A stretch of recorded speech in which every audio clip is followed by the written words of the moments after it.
तेरे महबूब की यारब शबाहत लेकर आया हो, हकीकत तो कर दे इसको मैं तो सूरत लेकर आया हो। হে আল্লাহ, আপনার প্রিয় বান্দাদের সাদৃশ্য সুরত আমি ধারণ করেছি, তাদের মতো হাকিকি বুজুর্গ আল্লাহওয়ালা হতে পারি নাই। এই সুরত ও সাদৃশ্যকে আল্লাহ আপনি হাকিকতে পরিণত করে দেন। সুবহানাল্লাহ। যে হজের মধ্যে আমরা যাই, আল্লাহর প্রিয় বান্দারা, আল্লাহর ওলিরা তো আসলে একটা পাগলের রূপ ধারণ করছে। কারণ পোশাক মানুষের আভিজাত্যকে প্রকাশ করে, মানুষের পরিচয়কে বহন করে, তার ইউনিফর্ম তার ক্লাসকে রিপ্রেজেন্ট করে, যে তার পোশাক আশাক দেখে বোঝা যায় সে কি ধরনের মানুষ। কিন্তু আল্লাহ পাক রব্বুল আলামিন কি করেছেন? পোশাকের এই পরিচয়কে হজের মধ্যে তুলে দিয়েছেন। না, পোশাক এখানে চলবে না। তুমি যত বড়ই হও, তুমি নিচে নেমে আসে গরিবের কাতারে আসো। গরিবকে বলেছেন তুমি যত গরিবই হও, তুমি উপরে উঠে ধনীদের কাতারে এক কাতারে সমান্তরাল হও। তুমি আজকে ছোট নও, বড়রা তোমরা আজকে বড় নও।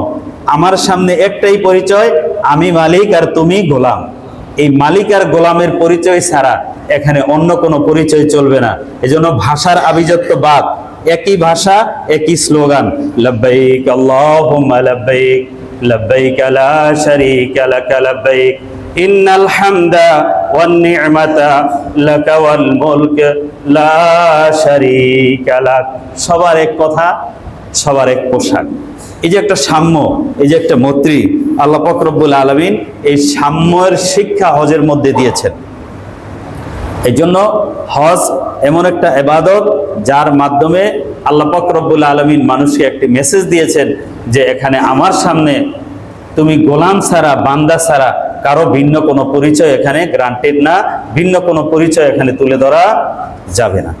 এই জন্য সাদৃশ্য, এই সুরত সাদৃশ্যটা ধরতেন আল্লাহর ওলিরা, আল্লাহর প্রিয় বান্দারা। কাপড় সুগন্ধি লাগানো যাবে না, সাবান ব্যবহার করা যাবে না, কোনো সাজগোজ নাই।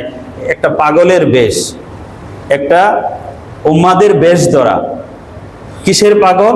আল্লাহর পাগল। যে আল্লাহ, আমি দুনিয়ার পোশাক খুলে ফেলেছি, আসলে দুনিয়াকেই আমার থেকে আমি বিসর্জন দিয়েছি, আমি আপনার জন্য হয়ে গেছি। এই পোশাকই হবে আমার শেষ যাত্রার পোশাক। নিজেকে আল্লাহর সামনে এইভাবে বিনয়ের সাথে উপস্থাপন করার জন্য এই দৃশ্য। তো আমরা যারা দূরে আছি, যারা আরাফায় উপস্থিত হতে পারি নাই, তারা যদি তাদের সাথে সেই সাদৃশ্যগুলোকে ভালোবাসার নিয়তে আমরা ধারণ করি, ইনশাআল্লাহ আশা করা যায় আল্লাহ পাক রব্বুল আলামিন ওই সওয়াব আমাদেরকে দান করবেন। ওই ব্যক্তিকে রাসূল সাল্লাল্লাহু আলাইহি ওয়াসাল্লাম এটাই বলেছেন, ফাযালিকা তামামু উদহিয়াতিকা, এটাই তোমার কুরবানি হয়ে যাবে। সুবহানাল্লাহ। ইনশাআল্লাহ আমরা তাহলে 1 নম্বর চাঁদ দেখব।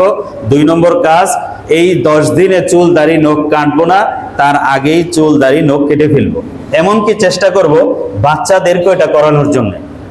এটা বাচ্চাদের ক্ষেত্রে জরুরি না, তারপরও সাহাবায়ে কেরামের এরকম আমল ছিল। আব্দুল্লাহ ইবনে আমর রাদিয়াল্লাহু তাআলা আনহু একবার এক জায়গা দিয়ে যেতেছেন, এক বাচ্চার চুল কাটতেছে।